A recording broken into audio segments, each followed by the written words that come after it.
Hi, it's Dad from Dad Drinks here. It is Thanksgiving week coming up. So we are going to do a Thanksgiving drink, cocktail you can serve at Thanksgiving dinner, and then talk a little bit about Thanksgiving back when I was a kid versus what it's like around today. So the drink we're going to make, because every pour tells a story, so we need a drink, is going to be the Amaretto Sour. So you want to get your mixing glass. No ice or anything in it for right now. And you're going to start out with 1.5 ounces of Di Serono. Amaretto. Any Amaretto, although I don't think I've ever seen any Amaretto except Di Serono. So there you go, 1.5 ounces of that. And then 3/4 ounce of bourbon. We're going to use this Fiddler stuff. It's a local distillery that's out in Atlanta, I believe. And I actually won this bottle at a raffle. So one found bourbon is always, I think, better. Then roughly a teaspoon of simple syrup. So just kind of give it a squirt there. Now what you need is you need 1 ounce of lemon juice. So we're actually going to use a fresh lemon. And that's probably going to make a mess here on my bar top, but that's okay.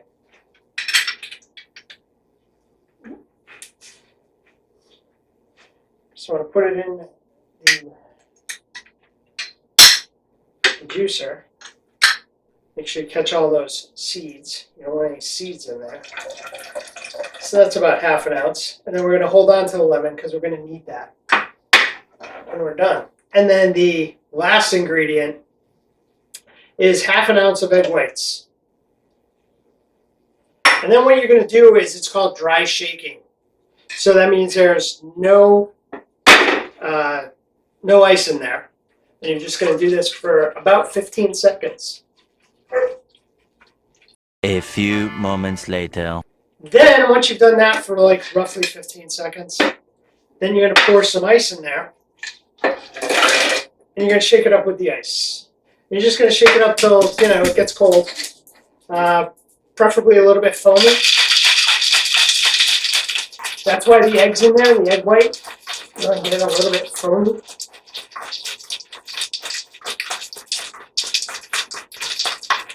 That's definitely cold. I'm just going to grab a strainer. Strain it into. So this is basically just a whiskey sour, except you're using amaretto as most of the base, as opposed to a regular whiskey sour where it would be something like, the bourbon or Irish whiskey or something like that. And then once you're all done, and I got rid of it, didn't I? Just want to cut off a little piece of lemon rind, just to give yourself a twist. You're going to express it, so that means you kind of do this because that gets the oils out around the top. There you go. And that is your Amaretto Sour, which is not bad. So, we have a drink. It's time to tell our story. So the story I thought we'd go do, because like I said, it's Thanksgiving week. Thanksgiving's coming up next week. The differences. It's just the differences between when I was a kid to now. The way I approach Thanksgiving is completely 180 degrees different from when I was a child. When I was a kid, it's probably like every kid, every Gen X kid, Thanksgiving was a big deal. It starts the winter holidays, leads into Christmas. You get those 2 days off from school. You usually had a half day on the Wednesday before, went home. And the way my Thanksgivings went when I was a kid is that we would basically have, our Thanksgivings were set up like on a 3-year cycle. At least that's the way it was within my father's side of the family. We usually ended up on like a 2/3 of a year cycle, I think, is how I describe it.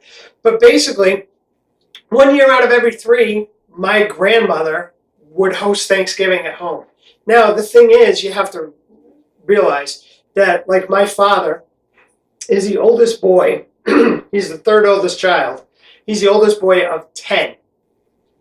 So when they were growing up, these were huge Thanksgiving meals. And I think the reason why my grandmother just basically got to the point after most of the kids had gotten out of the house, by the time I was, a child and my parents had been married and I was born, they basically only had 3 kids left at home. My grandparents did, the 3 youngest boys. And I think by that point, my grandmother was just so tired of having to put together Thanksgiving that she just basically told them all, yeah, you're going to get 1 out of every 3 years out of me. Then 1 year, have it at your own house, told her kids, have your own. And then 1 year, go to your spouse's parents and have Thanksgiving there. And I think that's kind of how it worked. The thing is, my mother, her side of the family there weren't a lot of people on that side. So basically what we ended up with was we'd have the 1 year at my father's mother's house, my grandmother. And then we do 2 years basically at home. But when you go to my grandparents' house, remember, he's one of 10. And by that point, basically what I had was, by the time I was probably 7, 8 years old, I had 16 aunts and uncles because, 3 of them weren't married yet. So I had 16 aunts and uncles, my father, my grandparents, and then I was thinking about this the other night. Out of everyone except the 3 youngest boys that were left in the house, all the rest of my aunts and uncles, as they got married, everybody had 2 kids. Mostly it was 2 boys. Occasionally there'd be a boy and a girl. There was never a family where it was just all girls, at least until the 3rd youngest. My Uncle Art went out into the world, got himself married, and then all he had was girls. So we don't know what was going on there. But he's got like 3 girls. And then my youngest uncle, he basically is only, I think, about 7 years older than I am. And he went out, and when he got married, which was basically about the same time I got married, he had 3 kids. And his kids are my cousins, but they're actually much closer in age to my children than they are to me or any of my older cousins. And then in terms of cousins, so basically, I had about 14 to 15 cousins. So we would all pack into this house. And the way my grandparents' house was set up and it was interesting because they built it. My father helped my grandfather build it when he was like around between about 10 and 14.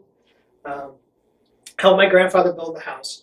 And the house was built like in the late 50s, early 60s, and it had an open concept, which was unheard of back then. And basically the way it was set up was you had the kitchen, and the kitchen was an eating kitchen. And then the kitchen would come out to this area that was basically like the family room, living room. So it was shaped like an L. And they lived on a lake up in Connecticut. So when you came out of the kitchen, you came into that first area, there was a big, huge picture window, and you could look out over the lake. And they had a table there that seated like about 4. But they would then, for Thanksgiving, set up a long table, to seat basically everyone in that living room. And it would just stretch out along the entire living room. And you'd have everybody sitting there except obviously the kids, because what did we have? We had the kids' table. So the kids' table we set up in the kitchen. And we, the 15 of us would all be stuck at the kids' table. And none of us, I have 3 cousins who are older than I am. I'm the 4th oldest. And I don't remember any of the 3 of them getting off the kids' table until we were all like adults and had gone through college. That's just the way it is. And it's interesting because I see this commercial that's on now, and I think it's for Publix. And there's this kid, he's got to be like maybe 10, 11 years old. And he's trying, he's helping his father make the meal, and he says, do you think I can sit at the adults table this year? His father goes, I don't know, we'll see. And then the rest of the commercial is him doing all these things like taking people's coats and being overly, gentlemanly, and taking he's wearing like a denim shirt, and he takes and he buttons it all the way up to the top, and then finally his father goes, yeah, sure, you can sit at the adults table. And then as he's sitting there, he realizes he is not equipped at all for all these adults, because they're all having adult conversations, and he's just sitting there, and he looks off to the side, and all the kids are having fun at the kids' table. And he just keeps looking over there, and his father keeps looking at him. His father figures it out, but figures he's got to let the kids save some face. So he goes, why don't you go over there and watch over the littles for me? And the kid goes over there. But so that's the way it was. Like I said, I don't recall any of us getting off the kids' table. And that was probably more a factor of there was no room, because remember, 16, 17 people sitting on this one long table. But the food was always, the traditional stuff, turkey and stuffing and mashed potatoes and mashed sweet potatoes and the green bean casserole. I had one aunt, Kathy, who is just amazing with desserts. So she would just take care of all the desserts for this. And that's how it was. And even as I grew up, that's kind of how we kind of did things. That we would basically go, and spend a year with my family, a year with my ex-wife's family. Then we do it at home. And then I think the fact that I was a paramedic for 20 years kind of messed with that, because I didn't have a lot of Thanksgivings off. And Thanksgiving just became, if I had it off, it was like just extra day. And if I didn't have it off, it was like, well, okay, we're going to eat early, and then I have to go off to work, or I have to go off to work, and, I'm not going to get home till 8 o'clock, and we'll just eat then or whatever. So it's kind of weird with Mrs. Dad Drinks and the kid nowadays, in that we kind of approach Thanksgiving like differently each Thanksgiving, pretty much.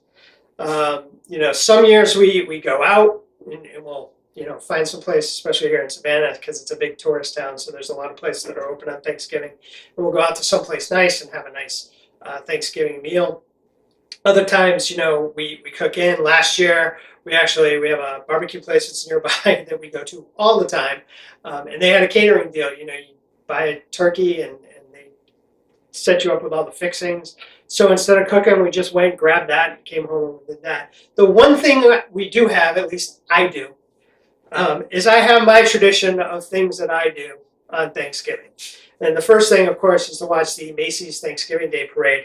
And I remember a time when that was just like part of, I think it was CBS. CBS would have this parade palooza, I think, thing on Thanksgiving morning, and they would be all over the place. They'd be in Detroit, they'd be in Chicago, then they'd come back to Macy's and show you stuff from Macy's. Then Jack Lord, from Hawaii Five-0, he was out in Hawaii, and they were showing you the parade out in Hawaii. Now it's just, basically Macy's. So I sit down, I watch the Macy's Thanksgiving Day Parade, and then, of course, what comes on after that, as soon as that's over, it's the National Dog Show. So I watch the National Dog Show with Peterman, with John O'Hurley, who was Peterman in Seinfeld. And then, usually after we watch the National Dog Show, is kind of when we'll have, the food after that happens. And then I sit down and try and figure out where I can get free streaming Best in Show, which is one of the movies that Christopher Guest made with his whole little group of actors, Eugene Levy and Christopher Guest and Harry Shearer and Bob Balaban and all these guys. And it's like, the National Dog Show. It's the Best in Show. The other ones he made are like The Mighty Wind and For Your Consideration.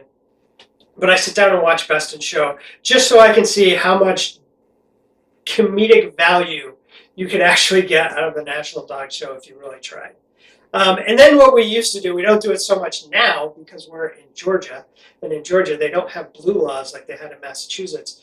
But occasionally, Miss Dad Drinks and I on Black Friday on Thanksgiving night would drive around to different, just weirdly different shopping centers and just see how many people were starting to line up at places like Target and Walmart and Best Buy. And, you know, how they had gates set up and they'd have, you know, fences and everything to keep everyone kind of in. And now, you know, here in Georgia, first of all, the office is open on Thanksgiving, or it opens like early in the evening, late afternoon on Thanksgiving, so people can start shopping. Plus, you know, things have changed now. As you know, it's much easier to just sit down, flip up the top on your laptop, and just shop online and just have everything delivered. So it's just a different thing with Thanksgiving. I think we all evolve. I think we all change. I mean, I'm sure there are a lot of people out there. I mean, we see them all the time when we're watching things like House Hunters, where they're all out there and they're like, oh yes, I love this open concept and this huge kitchen because I'd like to do a lot of entertaining and have the whole family over for Thanksgiving. Yeah, that's not our thing. So we just kind of keep it simple, small, and then kind of do our own thing. So for Thanksgiving, get yourself some good food, good company, grab yourself a good drink like this Amaretto Sour. And remember, when you're sitting there and you're drinking your cocktail, every pour tells a story. It's not just Dad who does that. Everyone should be doing that, where you kind of tell everyone what you're thankful for. So cheers, the Amaretto Sour, Thanksgiving. Have a great Thanksgiving. Next Thursday, check in after you have all your meals and you're kind of, you know, footballed out or whatever, because we're going to do some Black Friday stuff and we'll have a Black Friday cocktail. It'll be fun. So have a great week, guys. Please hit like and subscribe and visit daddrinks.com for recipes, merchandise, and more fun stuff.